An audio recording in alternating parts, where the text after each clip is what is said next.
Hi, everyone. Welcome to the March 12th, 2021 edition of Colorado Inside Out. I'm your host, Dominic Dezzutti. Thank you so much for joining us. A bipartisan group of Colorado legislative leaders joined Governor Polis this week in announcing the rollout of a $700 million state stimulus plan. A good portion of the funding will go to, quote, shovel-ready infrastructure improvements. The rest will be dispersed between things like small businesses, improvements in education, and support for rural communities. Patty Calhoun from Westward, it seems that the $700 million comes from being a bit too austere last year. So it's kind of like finding a $20 bill in your jacket the next winter. And it had bipartisan support. What did you think of the announcement and the plans of how to spend it?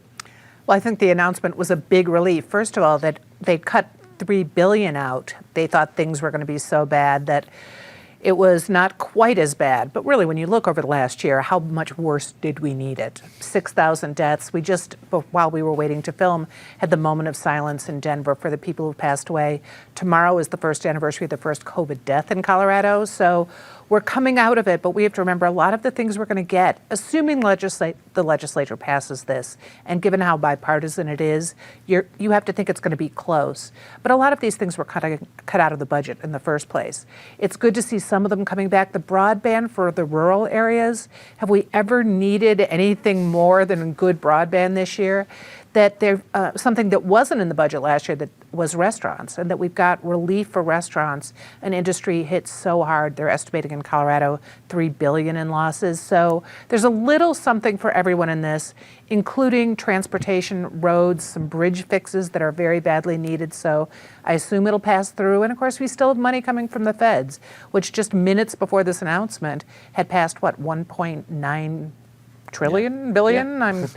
It's real money, whatever it is. Trillion here, trillion there. At some point, it's something like real money. David Kopel from the Independence Institute and DU Law School. Actual bipartisan support of anything spending in Colorado, really any state right now, is pretty rare. But it happened on this one. Is it because it wasn't terribly difficult to know how to spend $700 million, or is it a really solid bipartisan plan? Maybe some of each. The Republicans got a lot of help for rural areas, and the Democratic leadership was willing to go along with that, so it could be done on a bipartisan basis. And obviously, as Patty said, there's a whole lot more boodle coming to the state of Colorado in this $1.9 trillion spending spree, only a fraction of which actually relates to dealing with the virus, and a lot of which is bailouts to state governments, which the Colorado state government doesn't need. The reason we have this is because they've now got about $1 billion more than they expected they would. And it's probably right for them to spend the money on stimulus when you look at how bad the Colorado state government's doing great on money, but not the people of Colorado. We've got the fourth worst unemployment rate in the nation, worse only than Nevada and California, which are very Nevada and Hawaii, which are tourism dependent, and California, which has made itself into a long-term basket case, so that Mississippi, Louisiana, Alabama can feel better about being better off than somebody. Now we used to have the fourth best unemployment rate in the country. So economy is very bad, and stimulus hopefully will help. Eric Sonderman, columnist for Denver Gazette and Colorado Politics, joins us remotely. Eric, who do you give credit for the design of this plan? I mean, is it last year's leaders? Is it everybody in the legislature? Is it Governor Polis? How do you give the credit? Oh, I think there's probably some to all of the above, Dominic. I think Governor Polis had a significant hand in putting this together. It is impressive bipartisanship. That's the plus side of the ledger. The minus side of the ledger to me is the real lack of definition and lack of specifics in a lot of these categories of exactly where the money is going. The whole thing is obviously dwarfed. It's significant money by Colorado standards, don't get me wrong, but it is dwarfed by the $1.9 trillion package, including a chunk of that coming to Colorado, that the feds just passed. And just to get a sense of how big that number is, viewers might want to write it down. And you write it down by a 1, a 9, and then 11 zeros. That is a huge amount of money on top of other stimuluses. And obviously with other Biden and Democratic spending plans now in the offing. And obviously we're living in an era where no one pays attention to debt or deficits. And We believe that interest rates are going to be low and money is essentially going to be free forever. And that is a wonderful theory until it isn't. Krista Kafer, columnist for the Denver Post, joins us remotely as well. Krista, it's great to have you on the program. When you look at the success of this bipartisan agreement, can that be a model for other bipartisan agreements in a legislature and executive office that is clearly simply just Democratic majority? I would love to see more bipartisanship doing the right thing. And some of this money is actually necessary, but let's consider that this is bandages for a self-inflicted wound. The state shut down the economy. They did not send kids to school. They paid people not to look for work. And now they're going to pay those same people, the schools that weren't working, the businesses they shut down, and obviously some needed infrastructure. But these are bandages for a self-inflicted wound. We didn't need to do this. And the cynic in me, which is, I guess, all of me, wonders why we can't borrow money the way that the feds are, borrow it against the future so that we can have the money today. Eric is so right. There is no free lunch. This has to get paid back eventually, and it's going to hurt when it gets paid back. Krista, the cynic in you, as in all of us, is always welcome at the CIO table, whether it be remotely or in person. So I get what you're talking about. Let's get to our next topic. The Colorado State House passed a gun storage bill this week that would require all firearms in the home to be safely stored and locked up. Republicans proposed 30 amendments to the bill, with 29 of them being rejected. Republican Representative Richard Holtorf warned that the passing of this bill might result in a rebellion. David, we've known for years that you're a nationally respected Second Amendment expert. You've argued in front of the U.S. Supreme Court, so I can understand where you're going to go here. But let me ask about if this bill gets passed as it's written, do you think it's going to face legal challenges from the way it's composed? Well, it would be difficult because the Colorado Supreme Court last summer announced that it hates the right to arms in our state constitution and basically wrote it out of the Constitution. As long as you don't ban all guns, the Colorado Supreme Court couldn't care less about the so-called right to arms actually in the text of the Colorado Constitution. To be specific about this bill, what it does not require everybody to lock up their guns. What it criminalizes is storing in a gun in a way that, quote, a juvenile can gain access to the firearm without the permission of the juvenile's parent or guardian. So it only becomes relevant if you allow other people's children in your home. As Representative Holtorf, when he was speaking, he said a lot of his constituents feel, and I think he was probably being accurate, he said if this continues to go like this, there may be a breaking point. And he quite clearly he said not about this bill in particular, but about the trend about this bill as just one part, a small part, compared to the cascade that is likely coming soon from Washington.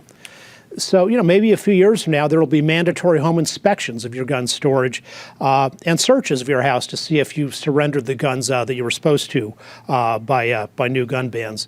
And historically, that is the kind of thing that does lead to rebellion. The United States in Lexington and Concord in 1775, New England, King Philip's War in 1675, Tibet in 1955. It is really difficult to disarm people without their consent. Eric, the last time the Democrats were in charge of everything at the legislature and then made a lot of news overstepping politically that led to a variety of recall elections were over gun laws. Do you think this is an example where there might be some overreach in getting a similar reaction? Well, I think the Senate, this passed through the House, very much party line, one Democrat joining the Republicans, but otherwise party line.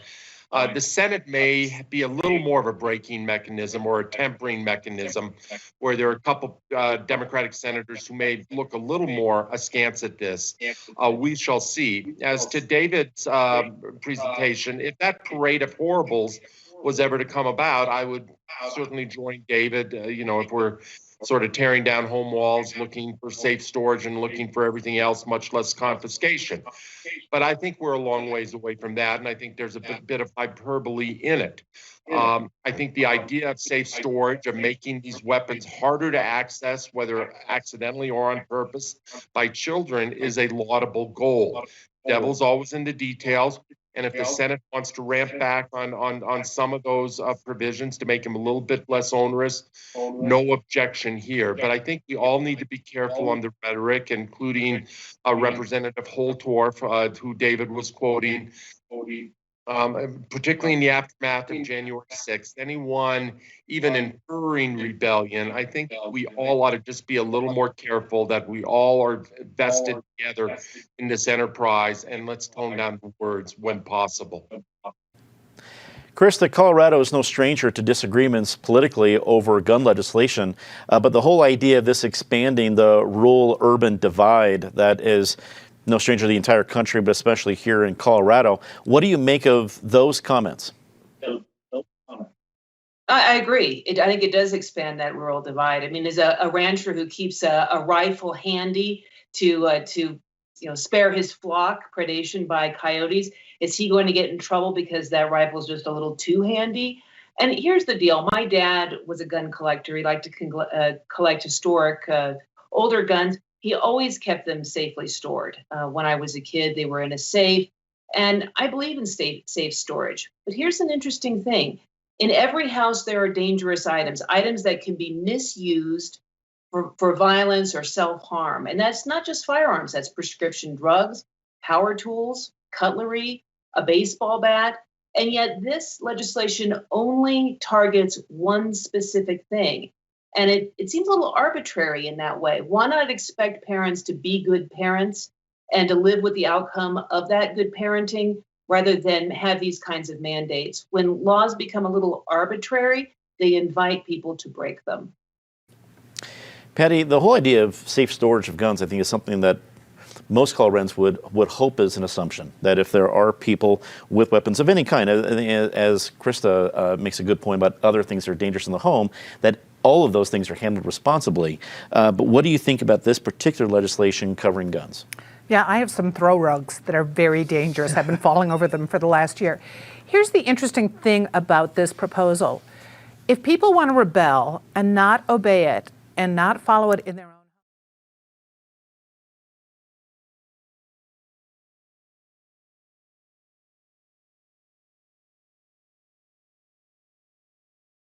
in the wrong way, and so we'll then know how they violated it. It seems like a pretty reasonable, as it currently exists, proposal. It's not taking away the guns, it's keeping kids safe, and I think that sounds smart. It's kind of like a seatbelt. You don't have to do it. If you get caught, it's a little easier. But in this case, you're only going to get caught because you should have locked up those guns because something's going to be tragic. Douglas County Commissioners passed a resolution this week to petition the state to remove all COVID-19 restrictions and reopen not only the county, but the state. Commissioners reasoned that cases have dropped enough to reopen businesses. Eric, we start with you on this one. I don't see Colorado following in the line of Texas, Mississippi, and other states of just dropping everything. But Douglas County, I think, represents probably a growing amount of counties that are antsy to reopen. How do you think Governor Polis and the state government are going to react to resolutions like this one? Yeah, we're talking about Douglas County, and we're not even mentioning Custer County down in south central Colorado, the beautiful town of Westcliff, where the commissioners there have basically just said thanks, no thanks to the whole enterprise at this point. Jared Polis is never going to be confused with Governor Greg Abbott. He's going to take his time and be much more diligent and conscientious about the reopening.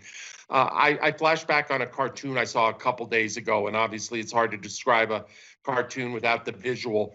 But it was a picture of a car with a whole bunch of kids in the back seat saying, "Are we there yet? Are we there yet? Are we there yet?" And the destination in front of the car was the reopening. And we all so desperately want to be at that destination. I feel it myself. I want to go back to restaurants. I want to get back to some kind of semblance of normal life. And I think we're close, but close is not there. And I think we do need to be diligent while, as President Biden said last night, most Americans get their vaccines by May 1st. That is not endlessly far away. So a little bit of further patience is probably in order, but I sure acknowledge that patience is hard to come by. Krista, it seems at the heart of this is a capacity question because except for venues, many businesses are open. It's just a cap on certain capacities, 25%, 50%, timing, things like that. Should we get into a little bit more of the nuance of capacity questions rather than just saying there is a magical finish line where we can just not have anything to do? Yeah, the capacity is an issue. It's hard for restaurants to survive when they're at limited capacity. I say lift all the bans, and good for Dougco. If we look at the country nationwide, about half of the states, but not quite half, let's say about a dozen of the states have already lifted their restrictions. And I think it's time for Colorado to do the same. This morning in the Wall Street Journal, it talked about how the outcomes in Sweden, which had virtually no restrictions, are about the same as the outcomes in the rest of the European Union. So having these restrictions, I think they made people perhaps feel safe, but in terms of the effects on mortality, not much of an effect there. So I say it's time to lift these restrictions. If people don't want to go to restaurants or they want to continue to wear masks, they certainly would have that freedom to do so. But let's let everybody else get back to business. I myself, I've already had one vaccine. I've got one to go. And I tell you, after that second vaccine, I'm ready for life to return to normal. So, Patty, I think the whole idea of safe storage of guns is something that most Coloradans would want to assume their neighbors are doing and may or may not want a law that would mandate that. But when we talk about Chris's point about other dangerous things being in the home, it does expand the whole idea of personal responsibility versus around one item. When you look at this bill, what do you think? Well, I have plenty of dangerous things in my home. I've got some throw rugs I've been tripping over for the last year. I have some mayonnaise that I know is really in trouble if anyone went in and looked at it. But what's interesting about this specific proposal, which I think is fairly well thought out, is we will never know if these people are rebelling and not following it unless the reason the bill was proposed in the first place proves sadly true, which is someone gets access to those, some kid, and there's a tragedy. So if you do not obey this law, we will only find out for the very worst reason. Now, there's the flip side, which is someone might have obeyed it, locked up their gun, and not been able to defend themselves. I guess we'd have to really look and see what percentage of firearm accidents there are as opposed to home invasion shootings. Douglas County Commissioners passed a resolution this week to petition the state to remove all COVID-19 restrictions and reopen not only the county, but the entire state. Commissioners reasoned that cases have dropped enough to reopen businesses. Eric, we start with you on this one. I don't see Colorado following the lead of Texas or Mississippi in reopening the entire state, but I can understand that Douglas County represents a growing group of people in various counties that are antsy to reopen completely. How effective do you think this resolution will be to state leaders when it comes to reopening?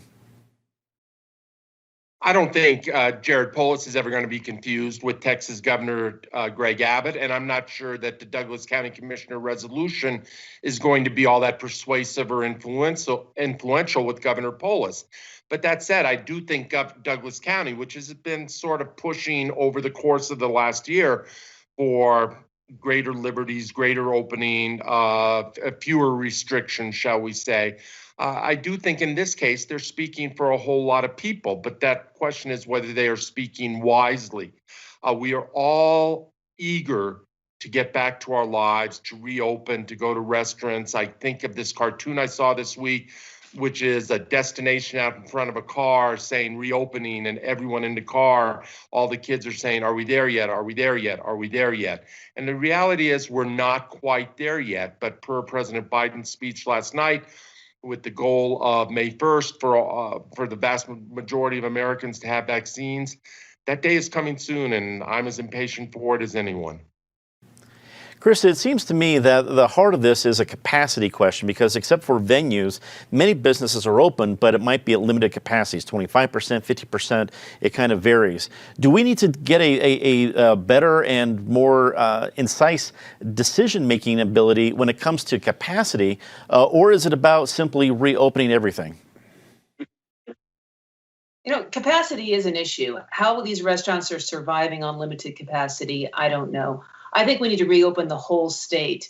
About a dozen states have already done so, lifted mask restrictions, lifted other kinds of restrictions, and I think they're on the right track. It seems to me that a lot of these restrictions were ill thought in the first place. If we look at Sweden compared to the rest of the European Union, which I read in this morning's Wall Street Journal, Sweden's outcomes in terms of mortality not any different than the rest of the European Union, including those states that have quite draconian restrictions. So I think the time is now to open up. I just got my first shot. I got my second shot next week. Let's get everything open. Let's get back to normal. I think there's a lot of people want to get back to normal. Patty, this is the first time we've heard from Douglas County on something in regards to COVID-19 restrictions. How influential do you think their commissioners will be with their fellow commissioners across the state? Well, Douglas County has had the crankometer on high, really, since this started. Well, this summer, they decided they didn't want to belong to Tri-County Health anymore because there had been a mandate coming out of Tri-County Health about masks and other issues. We still haven't seen the outcome of that. It may well be that Douglas County winds up setting up its own health department to take care of these things. But we haven't noticed a lot of other people following in their footsteps, including the other people in Tri-County Health. It's interesting to watch who's rebelled, like Parker and Castle Rock have looked into doing this. Woodland Park decided to vote on Polis's mandates. And ironically, the vote was postponed and then tabled altogether because the mayor died of COVID. So we're at the point where things are reopening. Bars are staying open later. I'm sorry to say, I know this personally. You know, they can stay open till 1. Some can stay open till 2.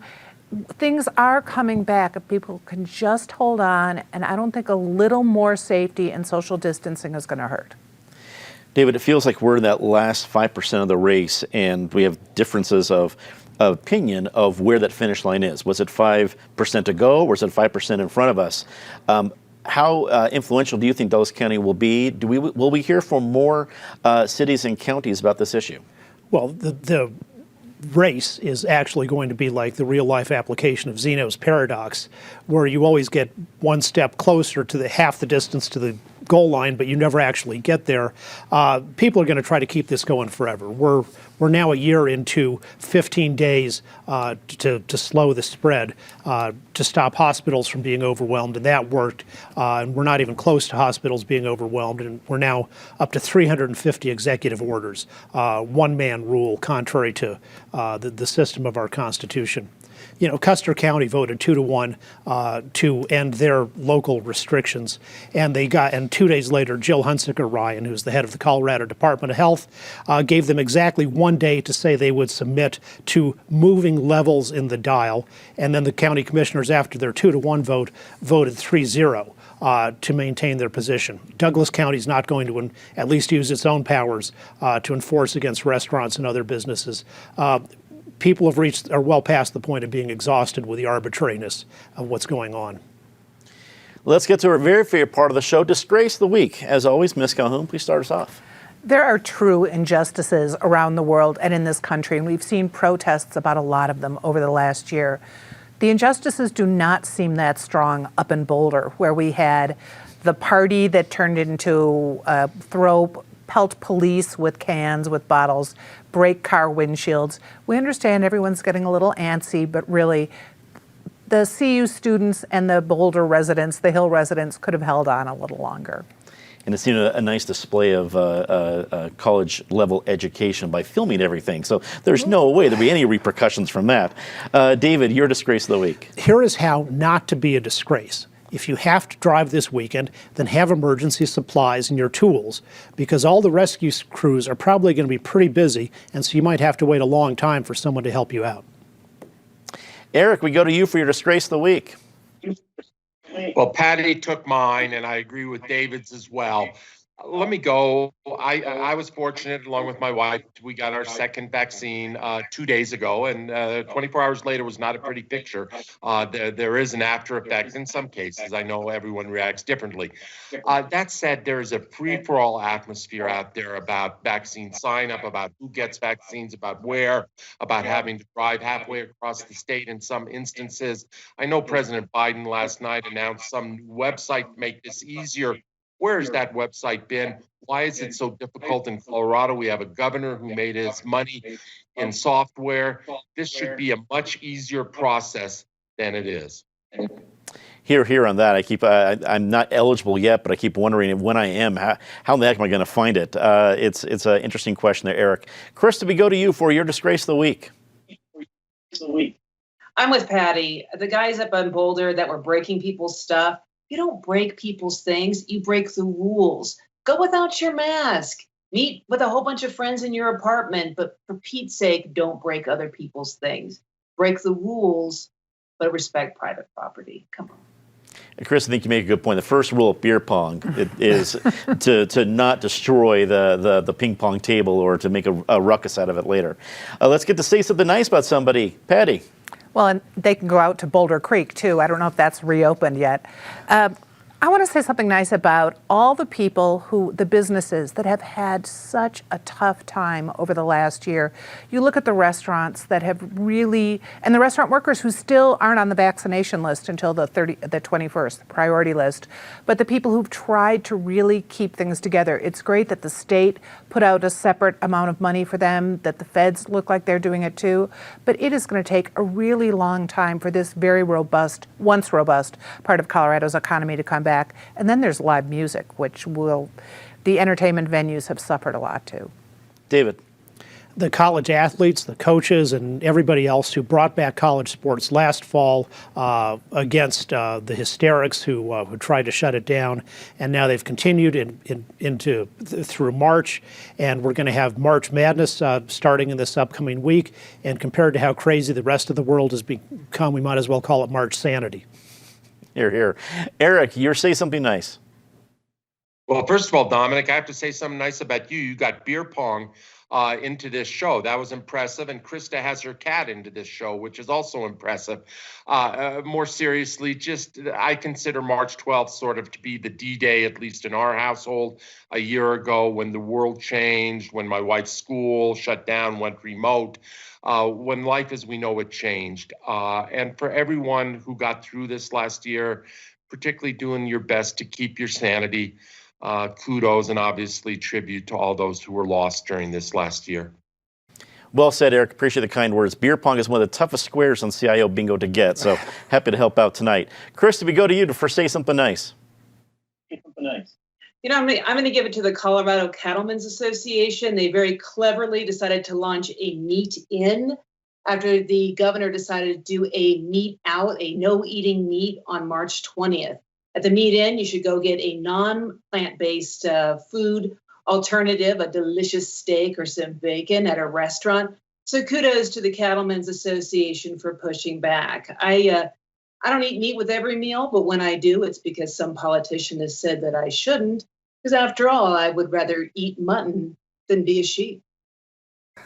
There is indeed, I think, room for everybody at the table. Going to my local King Soopers, they were out of vegetables, they were out of ground beef. So there's room for everybody. Vegan, meat eaters, everybody is welcome to the Colorado table. Everybody, thank you so much for watching Colorado Inside Out tonight. For everybody here at PBS 12, thanks for investing in PBS 12 during our March Pledge Drive. It ends this weekend, so if you want to support a show like this because you enjoy it, please do this weekend. Stay safe, stay home, mask or not, it's a nice place to be. Hope everyone has a wonderful weekend. Thanks again for watching. For everybody here at PBS 12, I'm Dominic Dezzutti. Good night.